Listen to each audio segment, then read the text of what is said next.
Welcome to Accidental Business Owners. The premise of the show is that 18 months ago, Seamus and I left our 9-to-5s to go all in on the podcast business and the other businesses we were building alongside it, and realised we needed some help. We enlisted Di Foster, who's a business and mindset coach, and decided it was a good idea to broadcast our live coaching sessions. Each one is a bit unique and different, but always entertaining. This week, we talk about strategic and operation plans. Do we have them? And what our relationships to our partners look like. Keep an ear out for the listener question brought to you by Xero, and a reminder, Accidental Business Owners is sponsored by Icehouse. If you're a business owner who's looking to grow, connect with other ambitious owners, and work alongside some of the best in the business, you need to check out the Icehouse's Owner Manager program. Yeah, it's 5 months of learning alongside other business owners, challenging how you operate and getting the tools to grow. Not just the business, but yourself as a leader. I'm currently on the course and it is a game changer. I cannot recommend it highly enough. If you're running a business and want to push it to the next level, check out the program that has helped hundreds of Kiwi business owners achieve more. To find out more, check out theicehouse.co.nz/OMP. Hey boys, how are you? G'day, Di. Good, how are you? I'm good, thank you. He does that thing where he attacks the microphone. I'm not good. I'm a bit shook, actually. A bit shook? You've attacked my fashion, and I made a comment again about something being in the too hard basket, and I feel like that is just stuck in your head and you're going to come after me for it. It's not only stuck in my head, it's stuck at the very top of my notebook. But let's talk about the fit check for a moment. Did we not do a fit check before? I've had good feedback on this sweatshirt. I thought I'm going to wear it today.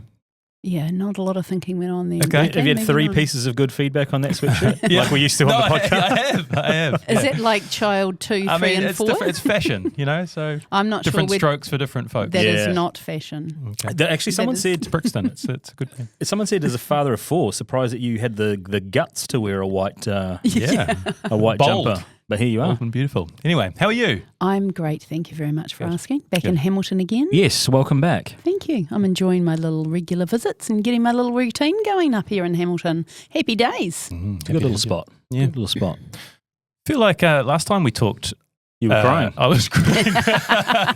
So what else is new? Yeah, we went for food before this and there was no tears. So yeah, I think High five. Yeah, there we go. In a much better place for the listeners for the continuity. We record these in batches. It's been about 5 weeks since that trip to Christchurch, and I feel like things have moved in a really positive direction. Do you feel that, Aishi? Yeah, it's been it's weird, isn't it? Like a time capsule, and then the episode is released. It was a bit like my one-on-one with Di, and then you've sort of, when it comes out, you've almost moved past it, but then you're kind of dragged back into it. People going, is everything all right? When it's released. I've been there as well. How are you going? Yeah, it is. It is weird because I've sort of had a response I gave to everyone. No, like that was like 5 weeks ago. Like I'm all good. Like so many things have happened since then in a really good place. But I think I think in that episode I spoke about not really processing what was going on. I have had time to process it. And I see it as a good thing. I see like I needed to sort of break in a way to see how full my plate was and that never to let it get that full again. And so some of the stuff that I have been implementing since then has been huge. Like family is a big one. And it was weird because it timed in with the Simon Barnett pod, which has just been a huge one in terms of like perspective of family. And a very deliberate choice I've been making is turning the phone off on Saturdays and often on Sundays too. So it's kind of like being very deliberate with my time with my family, which I think when I look back at the 18 months as a business owner, I had sort of just been in, this needs to work mode, survival mode. I need to be working all the time in order to pay the bills and have both of us working in the business and make it all work. And then it's kind of like, well, no, actually, let's be a bit more smarter about this. It's got to be sustainable. It's got to be here for the long term. So turning phone off and actually having the processes in place with the business not to worry about it on Saturdays, because we used to do a lot of editing on Saturday and Sunday too, and decisions were being made.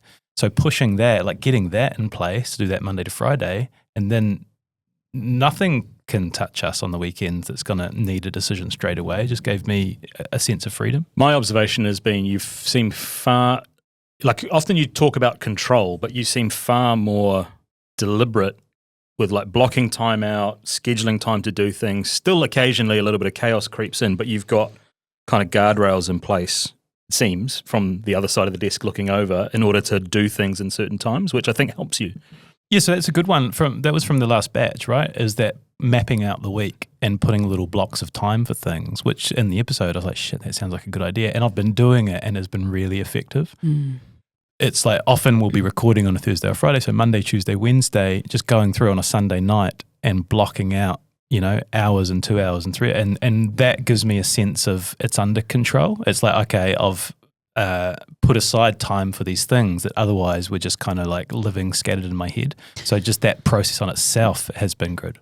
I think the other thing it does is that when you're blocking out the time and you see that there's not enough time, then you have to make a conscious decision of what you do about it. So I know that last week I went through and I blocked out a whole lot of time, and then I thought, actually, there's not enough hours in this week. And if I do all of that, I will be fried by the time I come to deliver the work. So I batched a whole lot of work and gave it to my EA. And so thankfully, she decided to work an extra 10 hours for me that week, but that was literally about 9.5 hours that I didn't have to do. So the other thing I think that it does is when you batch the time to start with is it tells you whether you're realistic or not. So it tells you, can I actually get this stuff done in that time, or am I being unrealistic? Like, where am I actually losing my time? So I think that's a really good way, especially when you are looking at outsourcing some stuff or delegating it.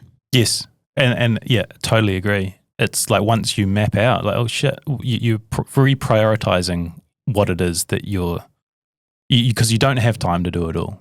So it's actually realizing that and saying, okay, no, that one's going to be pushed to the next week or the next week after that. Yeah. Yeah, and then you can front foot it as well, which I think is super important. And it was brought into sharp focus as well, like what the best use of time was in that immediate period after the last group of ABOs that we had. It was important for us to be targeted with our approach to potential partners. So we came back and really put some dedicated focus, both of us, into doing that on top of prepping for episodes and our normal business as usual work, which was quite cool because that felt like we got real traction real quick. Yeah, we did. Yeah, there was real clarity of what we needed to do in the short term, right? Like cash flow was a problem. Short term, we needed to make some sales and get it through. So yeah, pulling levers as I learned in my financial skills course with the Ice House. Yeah, it's like how to kind of get that cash flow going and what things do you need to put emphasis on in order to kind of spin the cash flow wheel. Yeah, I love that. I sometimes think we lose sight of how fast things are moving. Like even this, like we're sitting in this new studio which is being built, but like me and Shay's Monday routine is really starting to get quite solid. And especially when we're mapping out the week on Sunday and it's like, okay, we've got our 9 to 10 meeting. We meet with Kerry, our EA, after that. And then it's 90 minutes of sales or 2 hours of sales. And then it's prepping for an MC gig. And then, but like that deliberate focus on sales, Monday and Tuesday, we made it our priority. After our meeting, that was the first thing we did. And we did get really good traction on it. But I don't think we would have unless we had that real clarity from Christchurch, and a few things happened in the background that produced cash flow pressure. But it's like we forgot everything else, and it's like, let's just focus on making sales, and it worked. Just a couple of things about that I think is worth just pointing out. So the focus helped, but it's also, I just want to go back for 2 seconds. You said in Christchurch, everything came to a head and you realised that you had a full plate and you're never going to let that happen again. Can I just point out that you will? That is 100% likely to happen again. What I want you to remember is that you're going to be okay and you're going to probably identify it slightly sooner and therefore do something about it. So the really hard thing is quite often is when you're in it, you can't see it or it feels unfamiliar or you don't know how to get out. Where, because you're the type of person that is going to push and is going to want to keep growing and doing stuff, you are 100% going to have too much on your plate again. Right. Yeah. Like I love the fact that you're just, oh look, unicorns and rainbows, I'll never do that again. It's like, yeah, you will. Yeah. And that's life. I quite often at the moment I say, I don't ever say, this is what I learned this week. I go, this is what I remembered. Because, it seems to be this cycle of, we push a little bit too hard and then we pull back. My grandfather would say that tight is tight and too tight is broken. Like when we tighten up a bolt, it's like we push it too far and then it's broken. The same goes with business. Like we're so focused on, getting sponsorship, we kind of lose focus of sometimes the bigger picture. And constantly, I think it's that "and" word, which is kind of one of the things I wanted to just have a bit of a chat today about, is like that cash flow was a problem, so that there was this reaction because of cash flow being tight, that there was a big focus on sponsorship and sales and partnership. Where have you landed with that, and what do you notice about it? I think this speaks to some of the work that's been happening over the last 4 or 5 weeks since Christchurch. Is there's two things at play, right? There's the short-term cash flow, and then there's the long-term strategic partnerships. Long-term play. So what we had been doing is we had been making all these incredible connections, emceeing events and speaking with companies and things, which really closely aligned with us, but then just leaving that relationship at the door. And so part of what we've been doing is going back and connecting with these people and saying, hey, like, we see great alignment here. Like, what else can we do together? And we've had a number of really like fruitful conversations that are leading towards more sort of partnerships as a result of that. But I think before that it had been more short-term thinking, and which we still need to do in order to get the cash flow in. So there's two things kind of competing at the same time, right? It's like the long-term partnerships versus the short-term sponsorships. At the place you're in at the moment, quite often there's some short-term work that takes up time, and you have to do the long-term play. So the workload is greater. I think that's a common thing when you're growing a business, is that you actually have to do both at the same time, which is not easy, but it's necessary. When we think about the podcast, and you think about the other opportunities and the other things that you do, so you're saying that you feel like you've left some, we would call it money on the table. Like you've constantly left money on the table. Why do you think that happens? Like as a business and as a culture, why do you think that's happening? I think we probably didn't recognise the opportunities there. Like we didn't kind of, like, it's the short-term thing. Like, oh, this is something we can do. Hey, that was cool. We did it. What's the next thing that we need to do? Versus, like viewing it, to use that word, strategically about, hey, we've connected with this one person. I can use a reverse example of Dave Wood. So we connected with Dave Wood, and then through that connection, he's been able to connect with a whole bunch of other people within our ecosystem that have helped his business and that he's benefited from. It's like, how do we reverse that so that all the connections that we make, we start to benefit from those a little bit more as well? So how do we do that? Relationships and managing relationships and seeing the opportunities and thinking strategically. I think that's true, but I also think there's a role where you actually step back and have a look at yourselves and what you've got. Because I think constantly at the moment you look from the inside out rather than from the outside in. And when you start looking from the outside in, you start looking at what you guys have, and then you have a look at what it is that you can offer somebody else rather than sort of that short-term play. So that long-term relationship is, hey, look, these are our values. This is what's important to us. Just so happens that that's important to you guys too. And that's how strategic partnerships work going forward, for a longer-term play.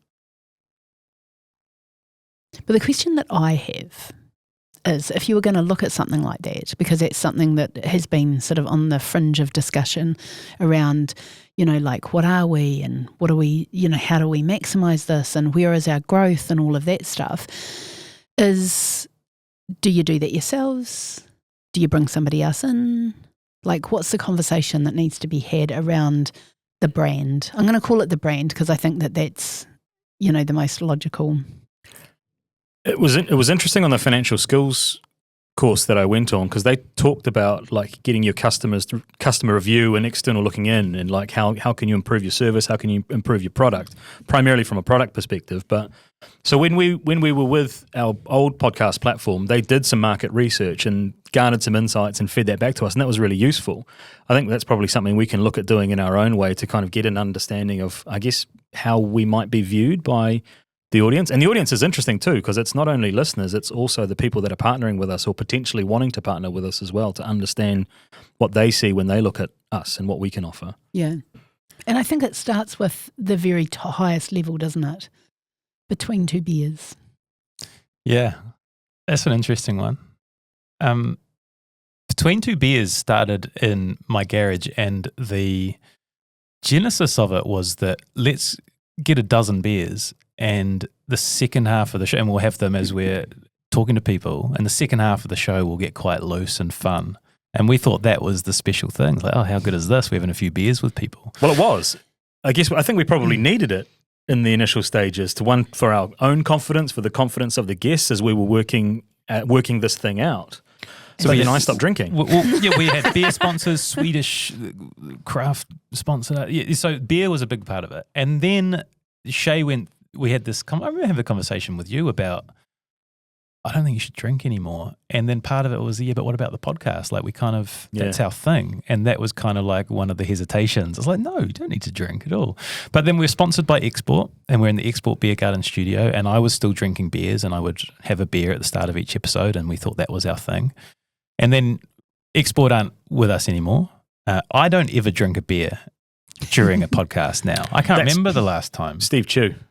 I drank a beer, right? Like that was last year. Yeah.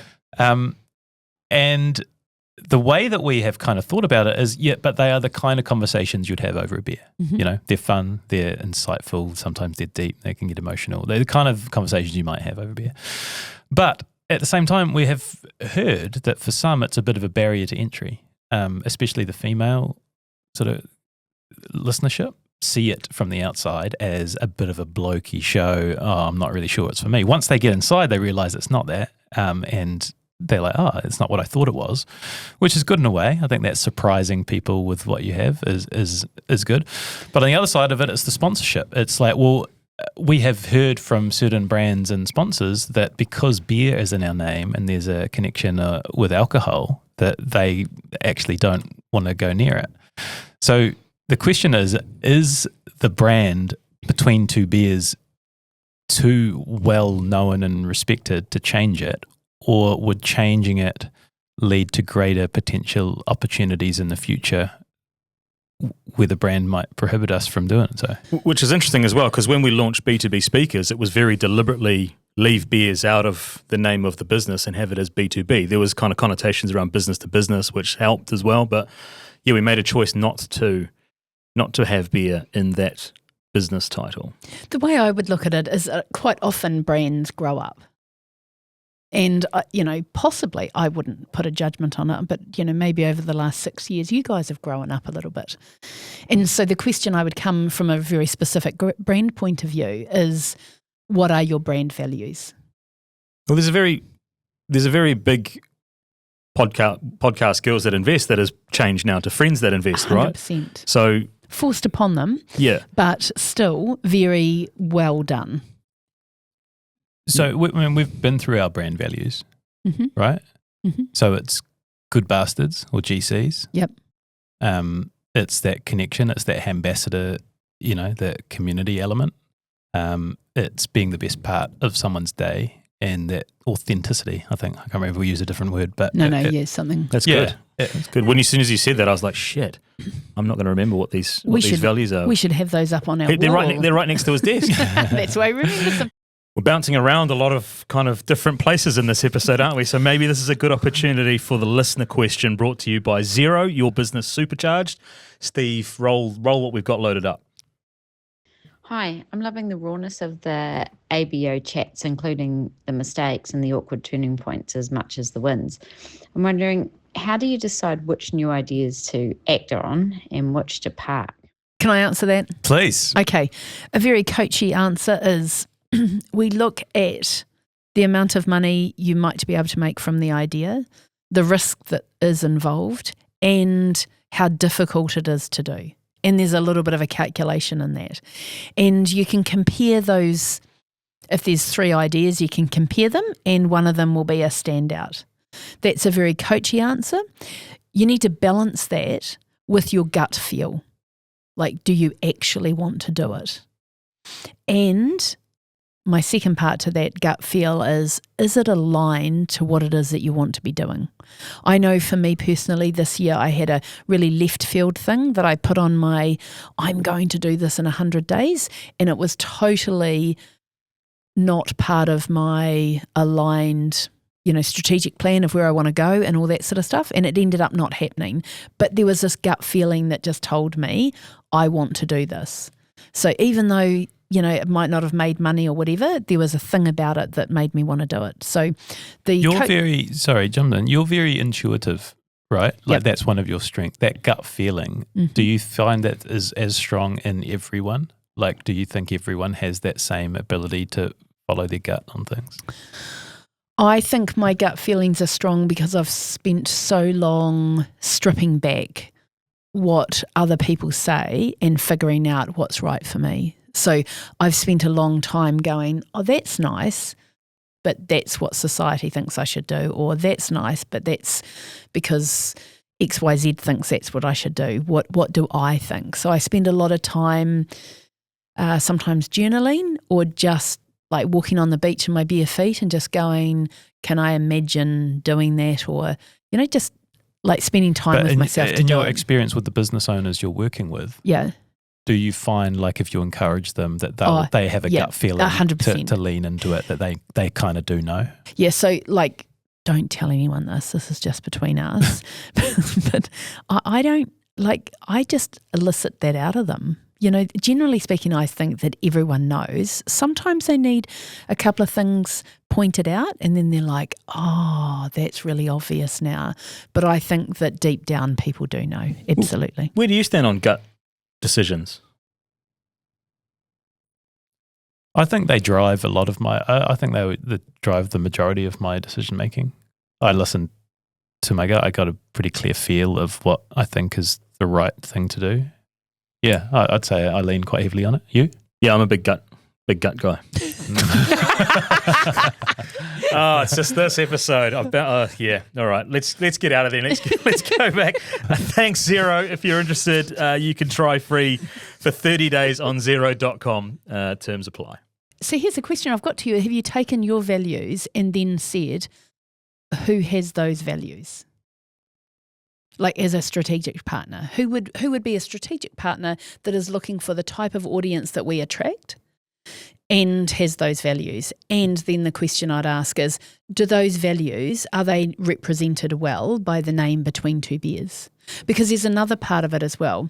The podcast is one thing, but then there's, you guys in coming on full time have expanded your business into some other areas in terms of there's a podcast, there's socials, there's emceeing, there's keynotes, and there's corporate storytelling. And so my question is, does the Between Two Beers brand represent that collective of services now? And that's why, to link back to that comment before we started, too hard basket, because I can see really good arguments for both. Yeah. So the question that came up was, I was like, I've just got a little question. You know how you guys did a mini refresh and refreshed all the brands and stuff? Like, yeah, we did that. I was like, did nobody think to reevaluate the name then? Oh yeah, it was just too hard. I was like, oh great, good chat. And I think that goes back to what you're talking about at the start. Like, do we bring people in to get advice? And yes, I think we do. I'm not sure who. Neither am I. But I think it would be really good. We're kind of outside of our lane, right? We're talking about marketing and brand redesign. Like we need exterior people with experience who have done things or see things or to give us the pros and cons of both sides. Well, I think there's a little bit of a framework or some things that we need to think about, because my experience with podcasts is that are a little bit different to other businesses, because who's consuming your product is not the person that is paying for it. So I'm sure there's other businesses like it, but it's a slight difference in the fact that normally it's like, hey, these are the people. I guess it's the same with keynotes. The people that are employing you are not the people that are sitting in the audience listening to you. So there's a difference there. Yeah. That's a very good point. I've been on the OMP course, and so we did block 1, which we're going to talk about in next week's episode. But a big part of it in that room was 22 sort of business owners, and they all knew, who their clients were or they were trying to sell to. But for me, you're right. Like, it's the listeners who we are trying to please, but they're not the ones paying us. So it's a very different model, and I was trying to get my head around. Yeah. That's different to everyone else. I had that in the financial skills as well. It was like, who's your consumer? It's like the mass consumer is the listener, but the partners are the ones that are. It's a really interesting space that we And the operate partners value the audience. So the partners value who your listeners are. And our listeners are a very valuable demographic. It's hard to reach. It leans male. They're middle to upper income earners. Like we've had this market research done, and it's like the most valuable sort of segment demographic you can hit. But and yeah, then it is different. there might be a juxtaposition with the name, for sponsors or potential long-term strategic partners. I don't think. Okay, so cards on the table here. I'm a business generalist. On a really specific topic like this, one of the things that is different with how I work with you guys, at this point, if you're a normal client, I would dive in and ask you a whole bunch of questions and go through it. But I think that we've circled around this enough that I think we possibly need some outside help in terms of just someone to think about it with us, to ask us the right questions and, just to really nut it out so that we're not sitting here this time next year going, oh, look, we did an entire rebrand and we still put that in the too hard basket. The primary thing here has been the question around sponsorship versus strategic partnerships. But I feel like we've constantly kind of just been catching up with ourselves. So we're going to go out and we're going to talk about brand because I think that's going to give us some good positioning and some understanding and really kind of wrap it up. And are we really clear on why we're moving towards strategic partners and away from sponsors? I am. Well, yeah, kind of. Give me your answer. That is such a statement. So my answer is that sponsors tend to have a short-term poker feel. Do you know what I mean? It's like a quick win. It's transactional is what I'd say. And strategic partners are far more relationship. And so it's, you've got aligned values and you've almost got common goals in terms of, yep, this is where we want to head and we understand that this is where you want to head and we're going to align ourselves together to help each other. Yep. It's an entirely different way of thinking than just a transactional sponsorship. That's what I was going to say. Yeah, I thought you were. I could see it was just on the tip of your tongue. But is that even in the everyday language that we're using? Like actually shifting the term sponsor to the term partner when we're in everyday conversation? Well, if you are talking about a strategic partnership, but I wouldn't go and label sponsors as strategic partners. Right. Because that's a development over time and it comes with an entirely different package. Okay. I don't want to go, oh, look, we've got these sponsors and now they're strategic partners. We were actually talking about, let's do an exercise where we're actually evaluating, let's just stop for 2 seconds and go, what have we got? Where do we want to go? And step forward from there. I feel like we just need to nut this out a bit more. So let's come back and have a bit of a discussion about this. I want to talk about why we've ended up in this position and why we didn't sort of start at this at the very beginning. That sounds like a tease for the next episode. We'll be back.